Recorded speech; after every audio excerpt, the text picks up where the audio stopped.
Good morning, everyone. We're expecting a big house this morning or this afternoon once we get underway. So we've opened the doors slightly early, so you're very welcome. Just sit tight, and we'll be starting in 2 or 3 minutes time. 2 or 3 minutes time. There is on the screen a QR code, which those of you that have been to these webinars before, if you want to get that up on your iPhone, you can start looking at what we've got for you in terms of a survey. So have a look at that QR code or go to the Slido reference on the screen. But as I say, we are expecting a good number today. So we've opened the doors nice and early to make sure everyone can come in a timely fashion.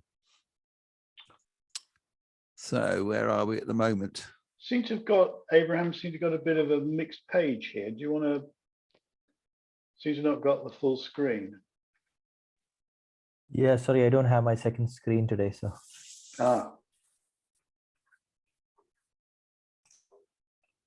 Yeah. Can we not expand it? No. That's clearer. Yeah. Can you not? So it doesn't come out full screen then when you push. Oh, there we go. That's it. Perfect. Lovely. Perfect. Yeah, people coming in all the time. Yeah, that's clearer. Yeah. So folks, just go to that QR code or slido.com with that reference, and while you're waiting, you can start participating in the poll. For those of you who are new to Slido, you can get into one of two ways. You can use the QR reader through your phone, or you can go to slido.com and type in today's code, which is #LM111122, which is today's date. We're going to be using Slido for 3 ways today. Firstly, we're going to be running a poll, which has just begun. So if you want to start taking it, please do.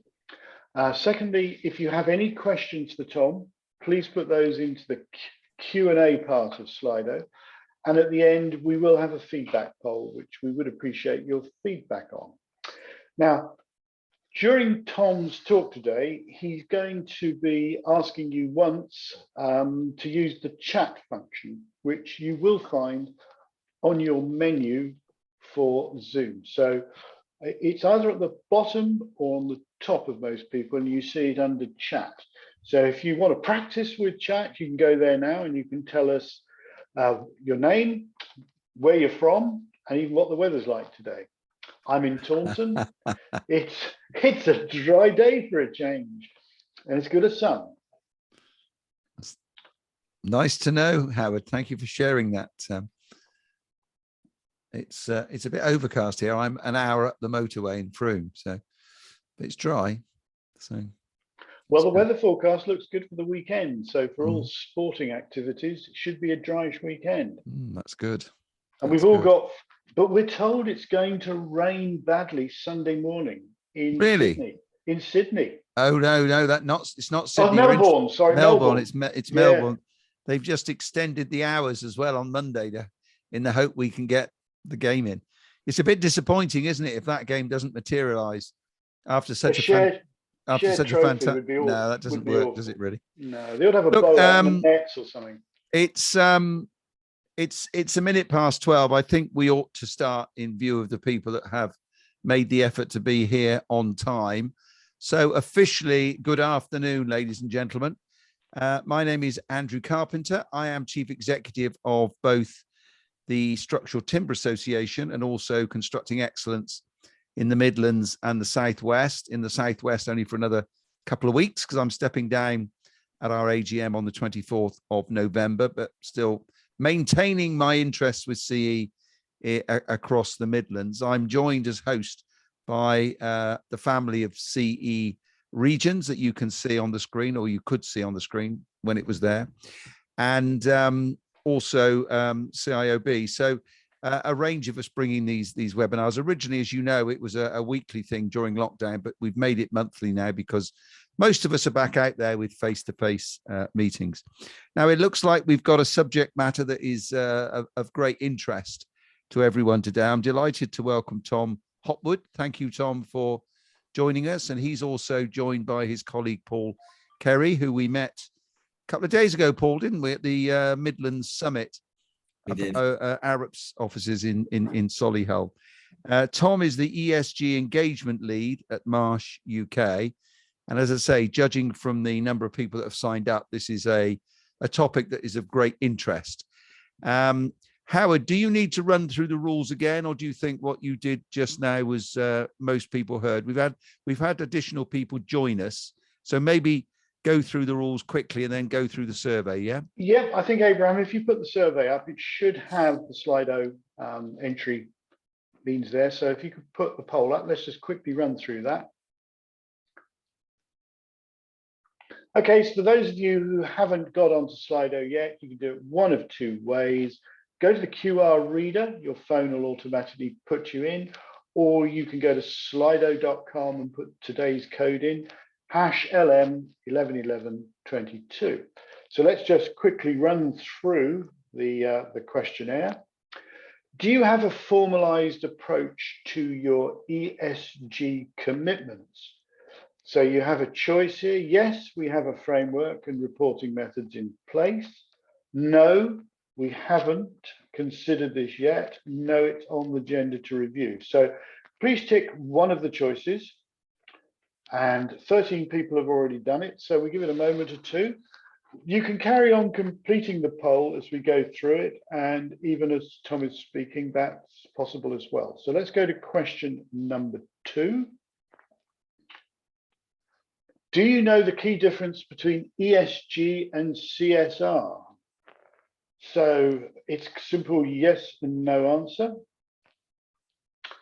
19 people have now completed, so please carry on. Question 3, does your business have a sustainability manager stroke steering group? No, yes, we're thinking about it. So 3 choices there. Question number 4, if you have started your ES journey, what's prompted that action? So you have a list of things here. I won't go through all of them, but you can choose, is it just one or is it more, Abraham? Is it just one?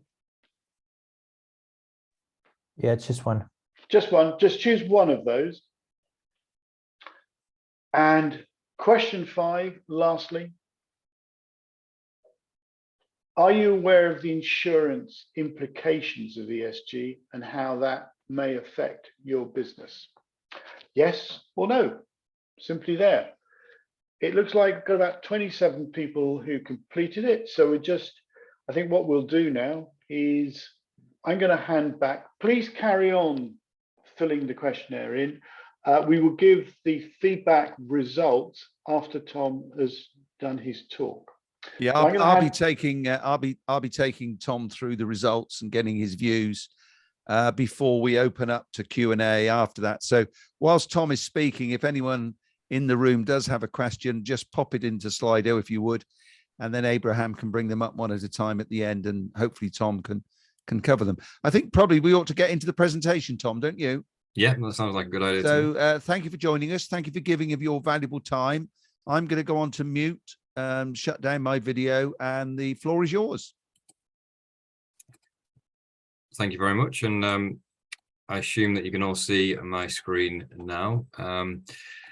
But yeah, as mentioned, ESG is quite a big topic at the moment. And when I say big topic, I'm referring to that in various different ways. Not only is it big because it seems to be certainly the thing of the moment, and hopefully by the end of this, you won't feel like it's just a flash in the pan or another thing that needs to be considered as part of your day-to-day role, or just something that will be put up on the shelf, but more importantly, something that will become more integrated into your organization or your business in future, and will help you become a better business as a result. I mean, certainly at the moment, I know there are a lot of pressures, well, in the economy generally, and certainly some of our clients that we speak to are in survival mode, or some who are in a better position seem to be on growth mode. But whichever situation that you find yourselves in, ESG does have implications in respect of that, and hopefully, again, as I mentioned, we'll get into that and show why we should care, as it says on the screen here.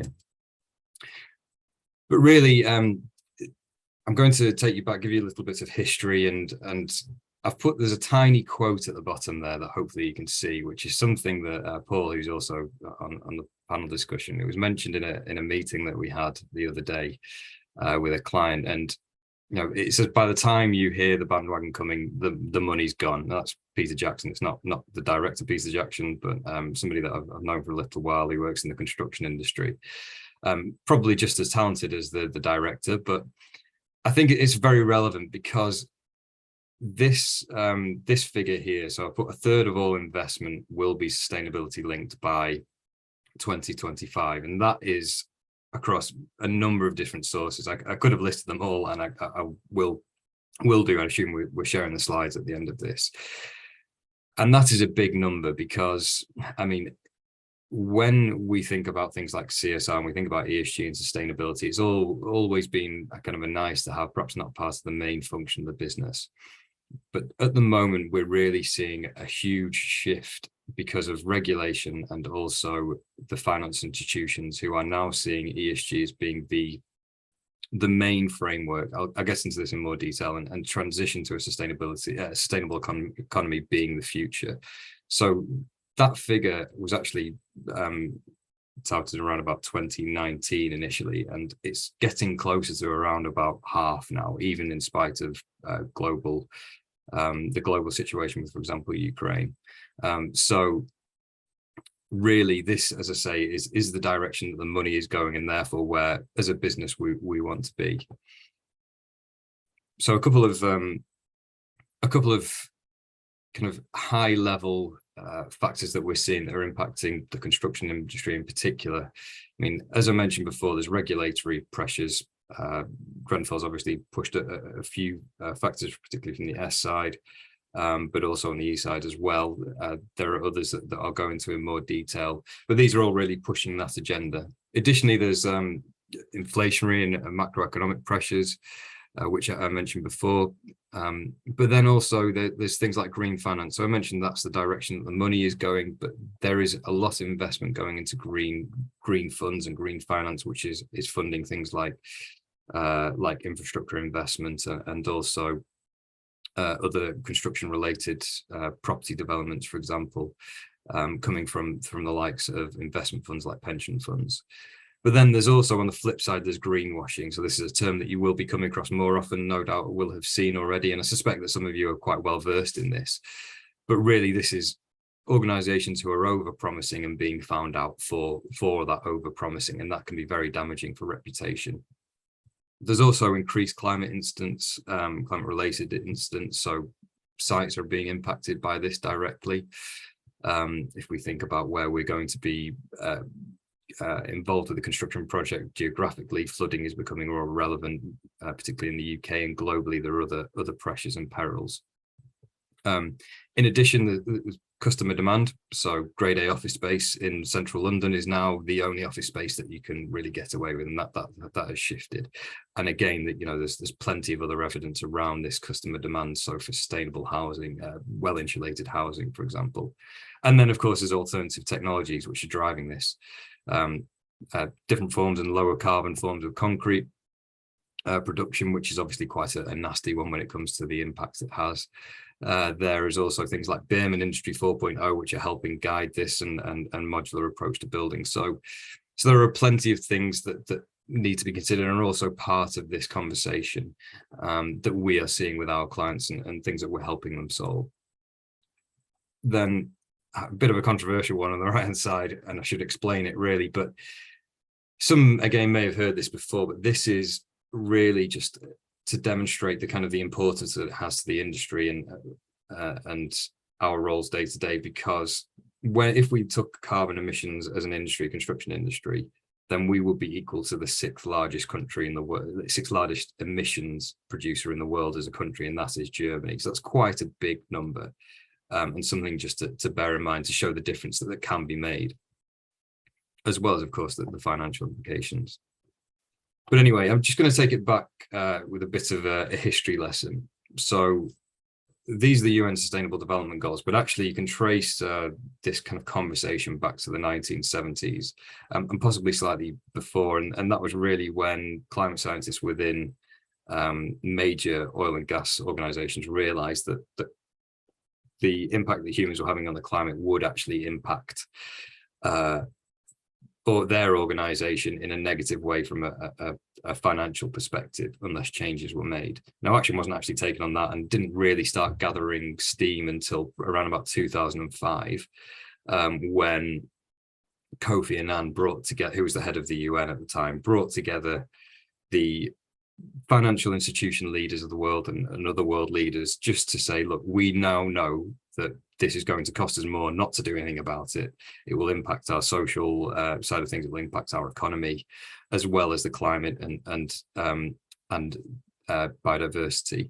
So what can we do about it? How can we build a framework? And this is where the UN Sustainable Development Goals came from. And it really set out a blueprint for major organizations. Now, I would reiterate that's major organizations. This isn't necessarily appropriate for the day-to-day business manager, but or sustainability director for that matter, perhaps further down the line. But this is really for those larger organizations or governmental bodies, as I say.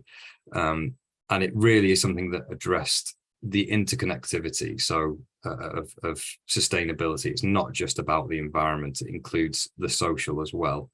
So an example that I quite often use is if we're constructing a dam, which, great, provides jobs. So there's, for example, creating, reducing inequality where possible, creating jobs for people from a social perspective.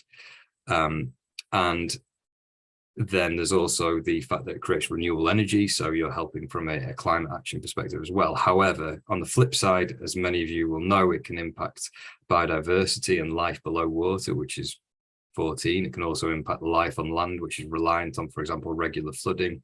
And also the indigenous peoples around the area, or the local communities around the area who are reliant on the natural flow of things and been doing things for hundreds or thousands of years for their ways of life. And so while it may be positive in some respects, you have to consider other respects, and it impacts the environmental and the social. And this is really where the concept of ESG came from, and was the root of it, which again, I'll explain that in a bit more detail. So one thing that I would like to cover off here is that it's important for us to consider sustainability and ESG as an inside out and an outside in viewpoint. So quite often it's easy to consider, okay, well, what is our impact on the world? What is our impact on people and the planet? So you could consider, as an organization, you have your employees to look after.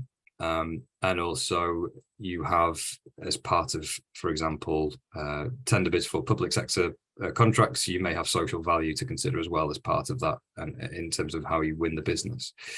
Then also, there's things like, what are your carbon emissions, how you're impacting the climate from an inside out side of things, and how can you become more efficient. However, there's also, which is quite often forgotten, the outside in perspective. So what is the impact of ESG? So that includes the climate, people risk, reputational risk on my organization, and how is that going to affect us? And I've got an example here of how that can come about. Now, I've chosen climate risk taxonomy, which does overlap into both the E, the S, and the G. But really, this is just to demonstrate how that can really impact us, and how that is changing from a physical risk and also transition risk perspective. So physical risks is, this isn't actually an exhaustive list, but it's just there for demonstrative purposes. So we are seeing, as a result of climate change, more acute, so more severe events from a climate perspective. So we get greater rainfall, flooding in the UK, greater temperatures. So you'll all recall in the summer it would hit 40 degrees C, and the whole country seemed to shut down as a result, which impacted businesses. So that type of thing is impacting us. There's also, don't forget, on site, we need to be considerative of high winds, for example, and also high rainfall, how we protect our staff and workers. So all these things are impacting us from an outside in perspective. Similarly, from a chronic risk, so that's things that are going to be happening more regularly and on a regular basis. So temperatures are rising in certain areas. That may not just be on the immediate vicinity, but also we need to consider things like our supply chain. So if we obtain our timber from a particular region as part of our supply chain, that, well, we are seeing higher risks and higher regularity of wildfires, which may become more chronic and mean that it's no longer feasible for our resources to be sourced from a particular location. As a result of that, that's going to have an impact on us as an organization and on our supply chain. So we may have to seek things elsewhere. So again, it's having an outside in perspective, outside in impact.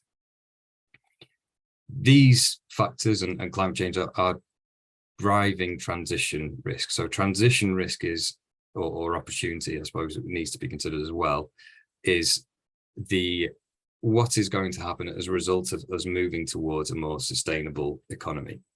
So, for example, policy and legal, that's looking at things like carbon tax, which might come in and impact us as we have to pay more as a result of our carbon emissions, or other regulatory obligations, which link to health and safety, which link to how we deal with our waste.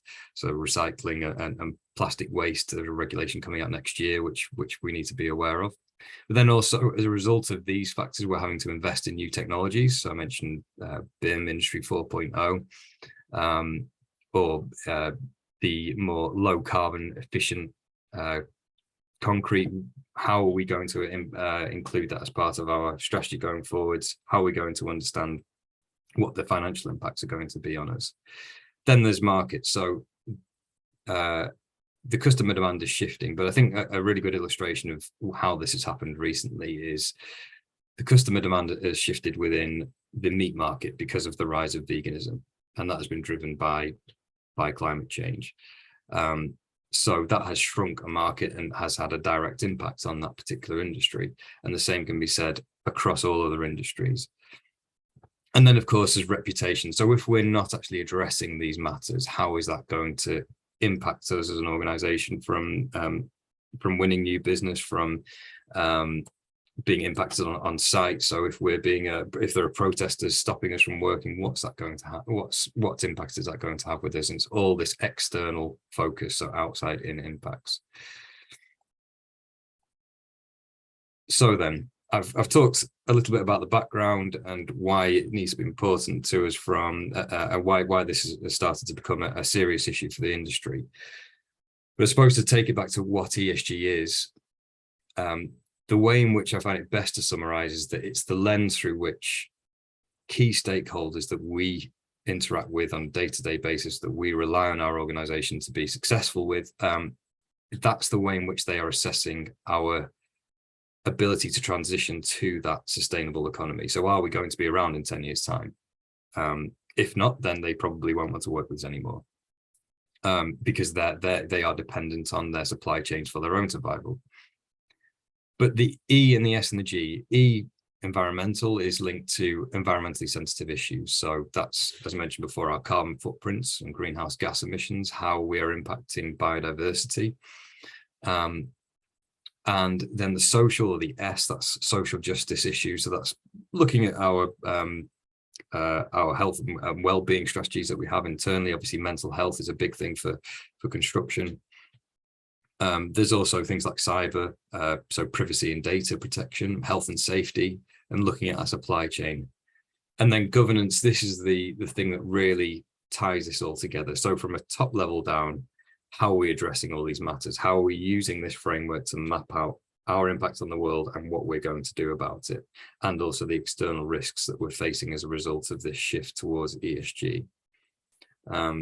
So as I say, it's a framework that not only we as businesses can use to help address our transition to a sustainable approach, but also what key stakeholders are doing in this area. So this is more, I suppose, the why, and stakeholders are starting to demand this change in greater detail and also with greater impact. So capital providers being the first one, this includes things like banks, it includes major investment houses like pension funds, and it also includes insurers as well. So the cost of capital is increasing as a result. So the cost of borrowing will go up, and we're seeing banks now say they'll increase percentage points against finance facilities if there are not good ESG strategies in place. Insurers next year are 100% of insurers, I should say, next year are going to be assessing some sort of ESG linked criteria, and that will have an impact on pricing and your availability to capital. And the reason for this predominantly is that regulation that I mentioned before. So there is one that I will mention. Actually, maybe we can do it now. I suppose, can anybody actually think of a recent regulation that is impacting the major organizations and financial institutions? And if you want to put that in the chat function, that would be great. I haven't had anything yet, so maybe we'll come back to that in a moment. But anyway, so as I say, the regulations placed on those larger organizations, not only are they required to disclose certain things in relation to climate as part of their reporting accounts, and that is impacting from this financial year. Those regulatory requirements state that they must also have information related to their supply chain and their value chain. So there is a domino effect. So it doesn't matter that you don't necessarily hit the criteria. It is actually going to be hitting you as a result of the requirements of that regulation itself. So the domino effect will mean that they will be asking you questions, and if you don't answer those questions in a way that satisfies them, then you may lose out on business, or you may not be able to get the finance required. And we have had clients who've been turned away by banks with whom they've had long relationships with.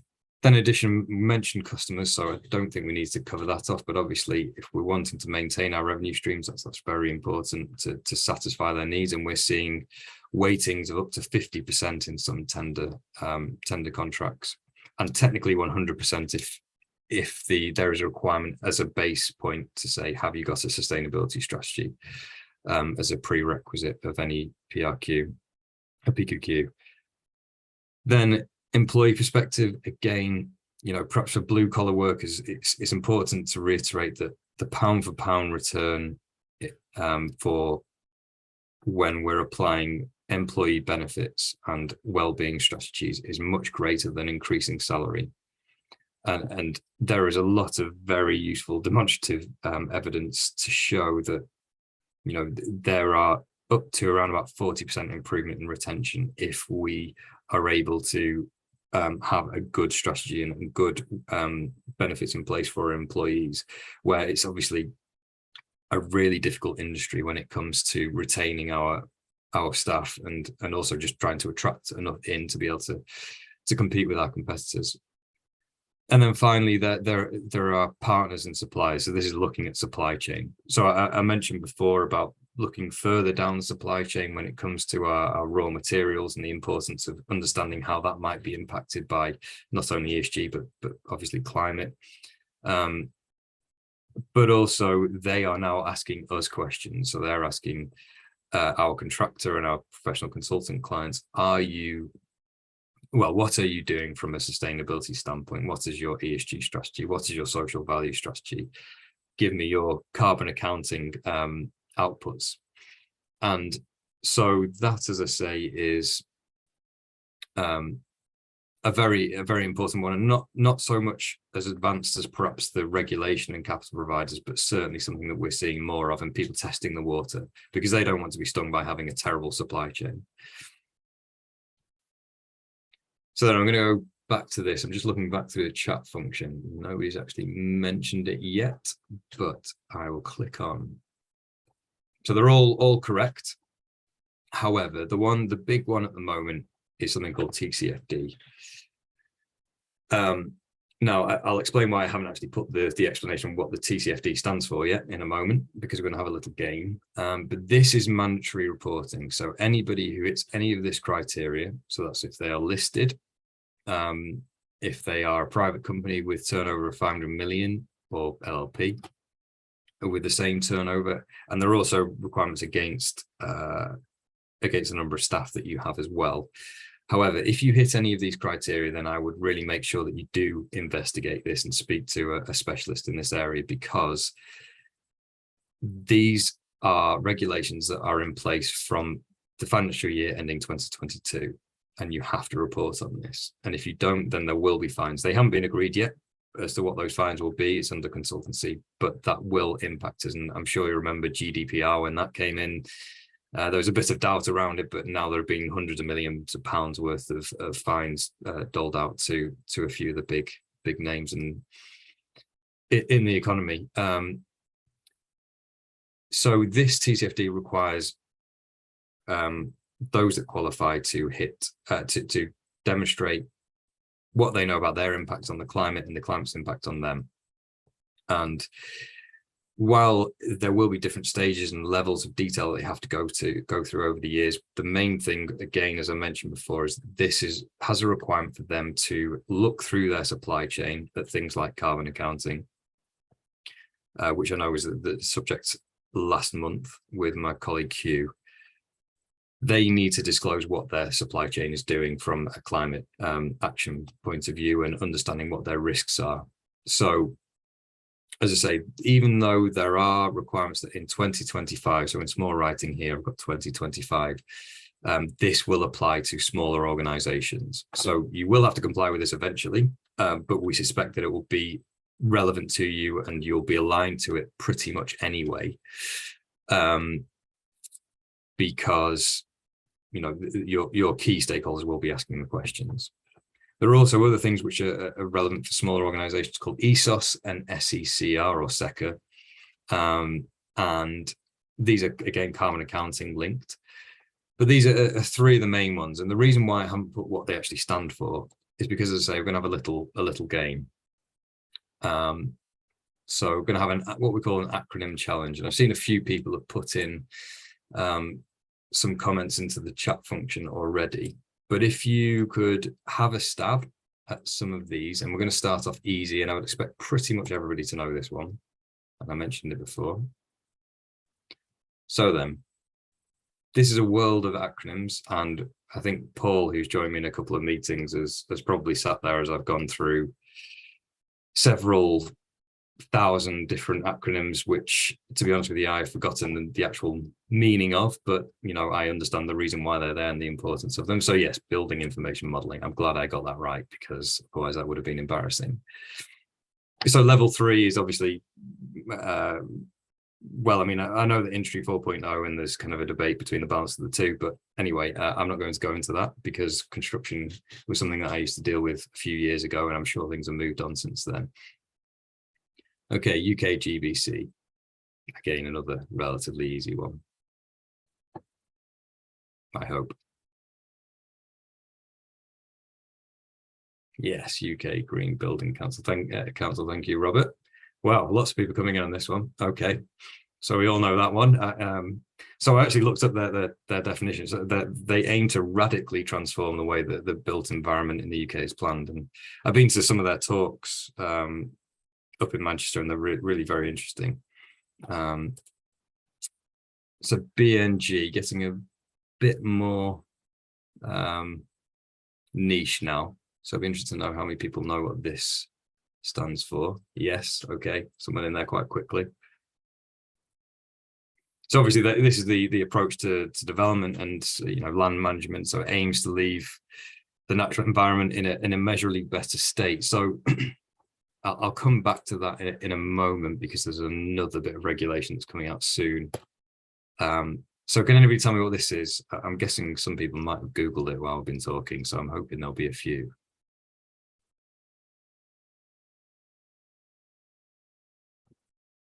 No, nothing yet. Yes, well done, Linda.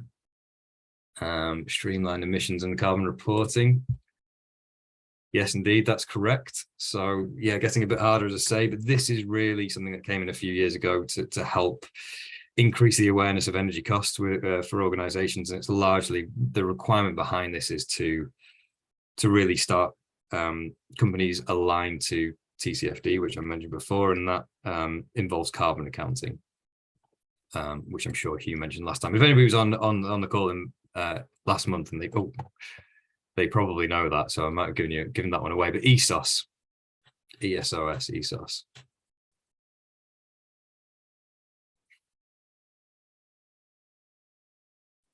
Yes, and Andrea again has got it. So that is Energy Savings Opportunity Scheme. So this is really looking for where there are opportunities to save energy. I think it's quite self-explanatory. However, these two, so SECA or SECR and ESOS, these two are applicable to organizations that are much smaller than the TCFD. So turnover is around about 38 million turnover, and there are other qualifying criteria, but again, I would suggest looking into these because ESOS is run on a 4-year basis, and if your company has grown in that time, then it's important to make sure that you're aware of what your obligations are under these two and whether or not you have to report. But as I say, carbon accounting in particular is a request from a lot of key stakeholders, so it's something that should be sorted as soon as you can, I would have thought. So TCFD, yes. So Robert, I'd be interested to know, Robert, did you Google that, or did you just know that off the top of your head? Quite difficult to have a conversation with somebody just through a chat function, but I'm very impressed nonetheless. Task Force on Climate-Related Financial Disclosure. So it is a bit of a mouthful. However, this, as I say, is the driving force. Now, I'm a little bit concerned because Robert knew that. But I did say that if you can get the EU equivalent, which is going to be coming into force in 2024, then I will actually send out a prize to you. Now, I'm looking for something specific. And if you do know this, then I feel like you probably shouldn't be on this call because you're too advanced. But bear in mind, if you do have any work in Ireland, then this will apply to you as well. But while I'm just waiting to see whether anybody knows what that is, there is something called TNFD, which is coming out. So that's Nature, Task Force on Nature-Related Financial Disclosures. And that does a similar thing, but obviously linked to biodiversity and links into BNG. So it's worth knowing about this in more detail because there will be regulation, which is under review. There are actually pilots running at the moment, and we actually have somebody seconded over there working with the team to develop the regulations, and it's all very interesting. And as a keen bird watcher, that's kind of what I'm excited about, which is quite sad, but anyway. So the acronym that I was looking for is ESRS, which comes under the Corporate Sustainability and Development Regulation, which is CSRD, I should say, and that is what will be hitting from an EU perspective, something you need to be aware of, because again, if you have exposures over in Europe or in Ireland in particular, then it's got a much lower threshold from a turnover perspective and also includes much more S factors as part of the regulation. But anyway, hopefully that's refreshed you a little bit as you've learned a few more acronyms and had a bit of competition. I think, Robert, you're probably the winner overall because you've definitely got an answer for all of those. So it's important to note really that, you know, like it or not, our external stakeholders are going to be viewing our ESG credentials, and what is important is that they will be assessing you whether or not you know it. So, for example, in the insurance industry, insurers are assessing certain criteria, but they're not telling anybody what it is yet, which is very frustrating. We're learning more about it, and we know that they're taking it into account, and there are tools that will allow you to present what your ESG credentials are in more detail. However, because of this factor, we need to ensure that we are controlling that message. And it is a big topic with a lot of things to consider. So, you know, it's not something that we've done overnight. We often see it being a 3 or 5 year journey. Journey is a term that gets thrown around a lot when it comes to ESG. But it is important that it's used and done in a way, as I say, that is a strategic approach and that doesn't overpromise. and make sure that you invest in the things that not only align with what you're wanting to achieve, but also in line with your budgetary requirements. And the way in which we help clients do this and is not, I mean, this is aligned to a lot of other structured approaches for many people who can help their clients with ESG strategies. But really it's putting it into two buckets. So it's understanding what your risks and opportunity first before you actually start taking action. So the first step, and you may have seen, if you're familiar with this, as companies like Sustainalytics, S&P and Moody's have their own kind of ESG ratings, which can give you a snapshot of where you are in time. And that can really help start guiding you and start helping you understand who needs to be involved in this process, because it links to risk functions, finance functions, the HR department. It really is a cross-company issue that needs more than just one person involved, and is often why there are sustainability directors or managers who are actually in-house to control that and own it and drive it.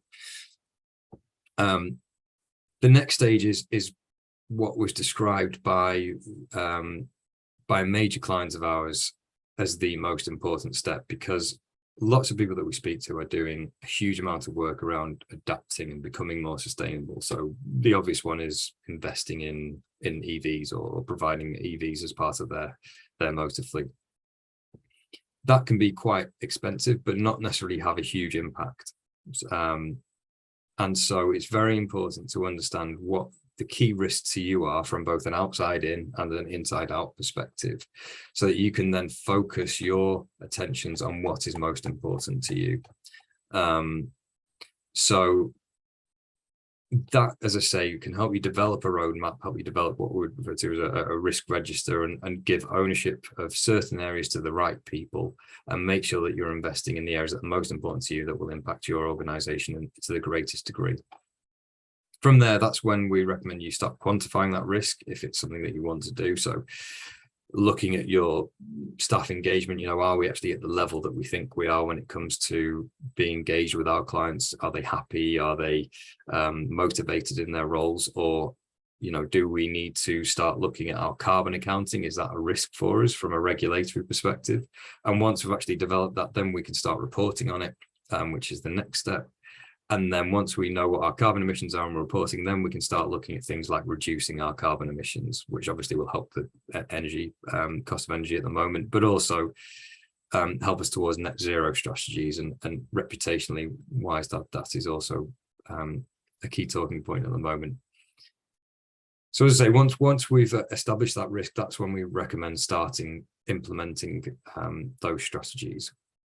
And of course, from an insurance perspective and a risk transfer perspective, if there are areas that can't be taken on the balance sheet or additional risk that we've identified as a result, that's when we can look to offset that if we can't take it on our own balance sheet, or release capital to try and invest in new technologies that need to be invested in. So as I say, main focus really is to make sure if you're not already done this, and before you start investing in certain areas, it will save you huge amounts of time and money by taking these first steps. And I mentioned there are some screening tools out there. We actually have developed one which is provides you with a scorecard, helps, we've found, bring, as I mentioned, the right stakeholders internally together as they form the answers to this. It's a short question. Well, I say short, it's 160 questions with a yes, no answer, but it will give you a good snapshot. And we can provide a link to that as part of these slides, which I assume we sent at the end. So yeah, just a quick summary before we pause, but I've kind of crossed out in a quite cheesy way there, paying attention, why we should be paying attention. It should really, why should we be acting on ESG?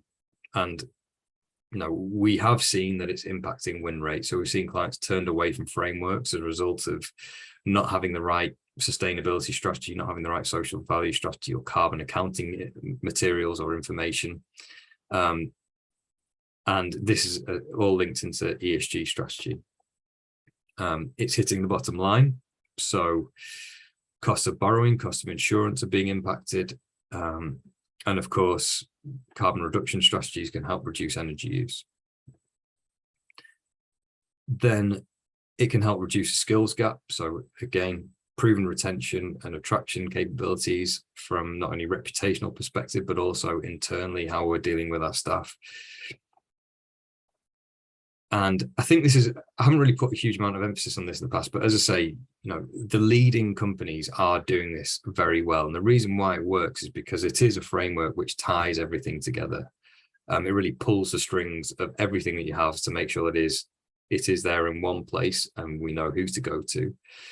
And that's not only important from a winning new business perspective or understanding where our key risks are, but it also helps to inform business strategy. Are all of our clients going to be there in the next few years? Are we working with predominantly oil and gas companies? And will that still be a reasonable line of revenue for us in future? What will be the impact on the sites that we're working on? Do we need to move to different regions or focus on different geographies? There are some really interesting areas that you can work in from a perspective of understanding the financial cost of not only climate change, but also of ESG. And these things all, as I say, help us provide a better informed business strategy over the next 5 and 10 years. And also, finally, we just have to, from a regulatory perspective, it's going to be more prominent. There will be more money heading in that direction. But one thing that I would like to finish on is just, don't panic, because not only are you better than you think, as I put here, we have people who do the risk rating tool, and they sometimes come out with awful scores. But it's not necessarily either out of line with the rest of the industry, but also it will just be the areas that have been focused on previously internally and very easily rectifiable, if that is a word. So yeah, there are people out there to help you, can take you through this stage by stage, and hopefully that has given you a good background to it, and will get you acting on this matter, because, as I say, I can't stress the importance of it enough. And take you back to the quote, if you've heard the bandwagon coming, then it's probably already too late. So it's important to make sure that we don't miss it. But yeah, I'll stop there for any questions. Thank you very much, Tom. Most interesting. Thanks for stopping sharing as well. What I'm going to do first of all is ask anyone if they've got any questions for Tom, because I'm just looking at the Q&A on Slido at the moment, and I don't think there's any questions in there. Is that right, Abraham? I haven't seen any. So if you've got any questions for Tom, now is the time to put them into Slido, please. In the meantime, Abraham, if you could put the results of the survey up, let's have a little chat about that, Tom, to get your views on the results. So, Abraham, could we have the first question with the results up, please? Thank you. Here we go. So, do you have a formalized approach to your ESG commitments? And what are the results, please? Nope. Oh, they've come and gone. There we go. So, 41% say yes, 25% on the agenda, 19 no, and 16 haven't considered. Does that surprise you, Tom? It does, yes. In a good way or not? Yes, in a good way. So having those methods in place, it would be interesting to hear how in depth they are, and whether they're actually ESG titled or whether it's linked to sustainability. But yeah, that is very surprising and also very good, because usually that number is much lower when we've done similar things in the past. Okay, so what we're saying is 2/3 of the audience have either got something in place or it's on the agenda to be put in place. So that's okay. Certainly. I mean, I would normally see that the opposite way around. So it would usually be 16% at the top and then work our way around. But I guess that just shows the quality of the people that we have on the call. I was going to say, you are talking to a constructing excellence audience who tend to be ahead of the curve. Let's have a look at the second question, could we? Do you know the key difference? So a bit of a split there, more no than yes. Yeah. Does that surprise you? No, again, that doesn't surprise me.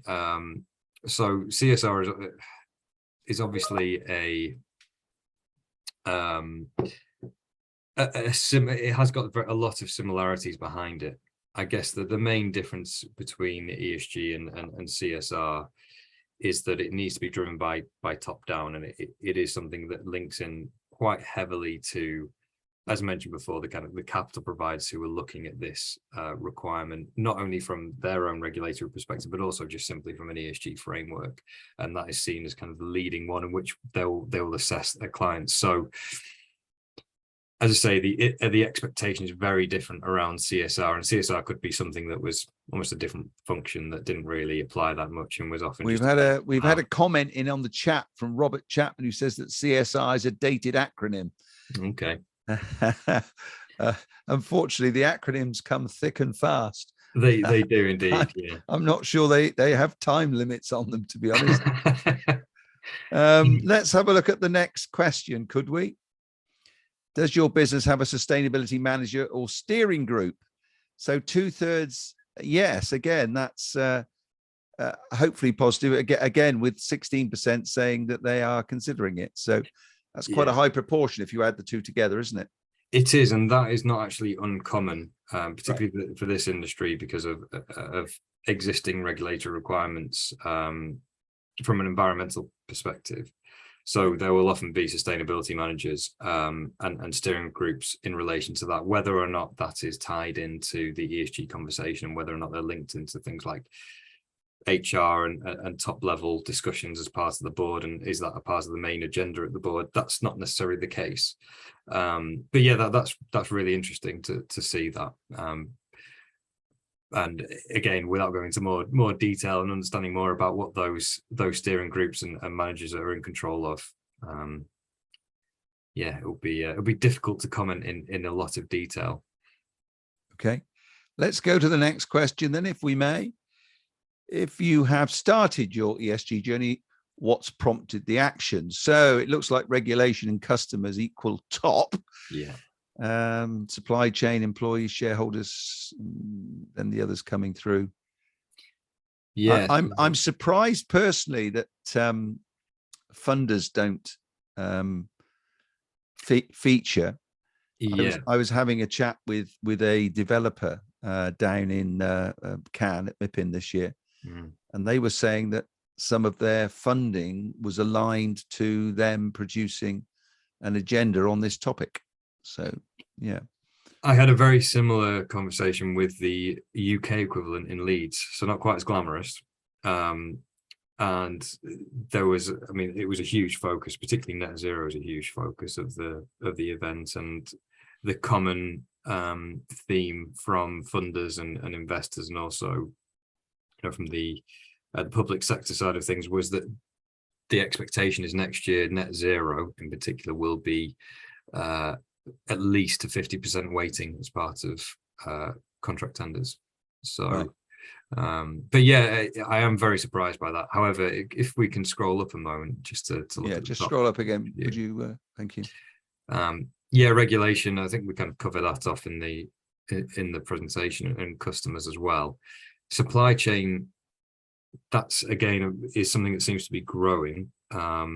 And there was a survey that we heard from a client from an employee perspective that said that, it was important to 93% of their employees that this was on the agenda of the business. So interesting to see how that changes. But supply chain is the biggest risk, the biggest concern that we find most people have. How do they address that? So the fact that this is low kind of correlates to that. I've always said over a number of years that the construction industry generally changes for two reasons: either regulation or the client thinks it's a good idea. Yeah. And this survey seems to prove that, because regulation and customers have come out 1 and 2. But there we are. Let's go to number 5, if we may. I think this is the final question on the survey. Are you aware of insurance implications? 94% are not. Which is probably why that featured as a 0 in the last question, I would imagine. That's of interest, I'm sure, Tom. Yeah. So I mean, we probably should have said asked the question as well. Are they aware of the kind of the financial implications from a banking perspective? Because I suspect that would be probably top of the agenda. Insurance isn't particularly I'm going to use the word sexy again, Paul, but it's not a particularly sexy subject for a lot of people, and it's something that just has to be dealt with, as opposed to being a core part of their business. And yeah, so it wouldn't necessarily been something that they've been aware of. However, the developments in the insurance industry have been pretty rapid over the past few months, and we had a survey that questioned the 30 top insurance markets within the London market earlier this year, and the results came out, and it was across the board, as I mentioned before, 100% going to be a factor in how they underwrite and how they price their clients' policies.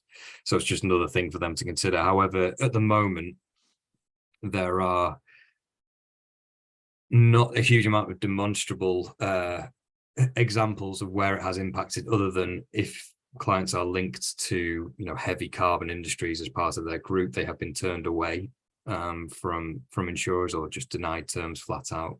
There are also additional special facilities which you have to get certain scores as part of those screening processes. You have to score a certain amount to be able to get access to them, so it gives you a potential to get another insurer and create more competition. And then there are also, directors and officers, I'm not sure that everybody on this call will be familiar with that, but directors and officers is really protection for those board members and also senior management, where they may have been negligent in their role. That has been a very expensive market recently, and anything that can be done from a perspective of improving that is beneficial. And again, there are covers available to help protect against regulatory impacts on that side of things, and then also there's an ability to get more cover, so around about £250,000 more cover or £1 million more cover in certain instances to protect against negligence from a director. So there are big shifts, and we know that more is to come in 2023. Okay. Robert Chapman has been very busy on the chat box there. You might want to have a look. He's mentioning the Capgemini research. 45% believe there is no clear business case for improving environmental sustainability, which he says is extraordinary, etc. So you might want to have a look at that, Tom. Yes, but we do have a couple of questions now, Abraham, which I wonder if you could share with us so that Tom can answer them. So first of all, why does most of this need to be risk related? What about companies viewing ESG as an opportunity and compiling an opportunities register? Yes, it's quite, because I work for an organization that is focused on risk, I do tend to use the word risk too much. So you are quite right, Anonymous. Opportunity is included as part of the approach. So the reason why we say risk is just simply because risk registers, while they do identify those key problems that may actually impact an organization, and to mean that it could be a catastrophic event, or it may mean they lose out on business, we can assign the relevant importance for each of the factors we identify. It does also allow a kind of the opposite. So what opportunities does this provide us? And they are included, or should be included, any part of initial ESG strategy. And we can see there is a huge opportunity from a green perspective when it comes to looking at housing in particular, and office space, and some of the major clients. Aviva, who are a major investor in the industry, property industry, are really keen on this, and in fact have spoken at the UN about sustainable investments. So yes, you are quite right. Okay, thank you. And I think we have one more question from Richard. What approach can you take to convince developers not to compromise on sustainability when budgets are under pressure, which I think is going to be particularly pertinent in the next year or so, if the Bank of England is correct? Yeah. I would love to have the answer to that question, and I'd love to be able to flick a switch on what is generally been a kind of an issue of race to the bottom within the industry. Unfortunately, the only thing that I believe will drive this is the regulatory side of things, and also where the money is coming from.